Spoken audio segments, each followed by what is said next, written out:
বিশ্ববাজারে বড় ধাক্কা, হঠাৎ করেই ধসে পড়েছে সোনা ও রূপার দাম। একদিনেই উল্লেখযোগ্য পতনে দিশেহারা বিনিয়োগকারীরা। মধ্যপ্রাচ্যের উত্তেজনা, মূল্যস্ফীতি আর সুদের হারের শঙ্কার প্রভাব পড়েছে বাজারে। নিরাপদ বিনিয়োগ হিসেবেও দেখা যাচ্ছে অনিশ্চয়তা।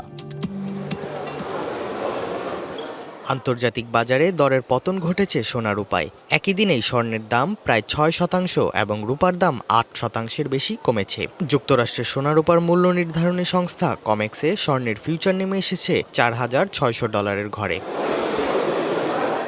এদিকে স্পট মার্কেটেও একই চিত্র। প্রতি আউন্স স্বর্ণের দাম নেমে এসেছে প্রায় $৪,২১৪, যা গত কয়েক মাসের মধ্যে সর্বনিম্ন। গত সপ্তাহেই স্বর্ণের দর কমেছে ১০%-এরও বেশি। বিশেষজ্ঞরা বলছেন, মধ্যপ্রাচ্যের চলমান সংঘাত, উচ্চ মূল্যস্ফীতি এবং সুদের হার বাড়ার আশঙ্কায় চাপে রয়েছে বৈশ্বিক বাজার। ফলে নিরাপদ বিনিয়োগ হিসেবে স্বর্ণের চাহিদাতেও দেখা দিয়েছে ওঠানামা। 200-র বেশি সার্ভিস ও ফিচারে লেনদেনের সব বিকাশ অ্যাপে সম্ভব।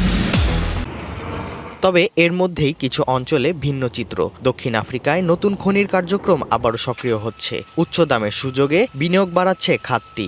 একই সঙ্গে খুচরা বাজারেও স্বর্ণ কেনাবেচা অব্যাহত রয়েছে। এই প্রকল্পটি খুবই সম্ভাবনাময়। আমাদের একটি খুব ভালো অর্থনৈতিক প্রকল্প রয়েছে। সম্ভাবনা সঠিকভাবে কাজে লাগাতে পারলে বিপুল লাভ হবে।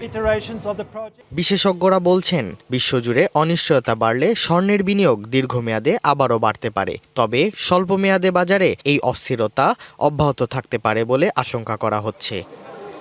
ইর্তেজা চৌধুরী, ডিবিসি নিউজ ডেস্ক।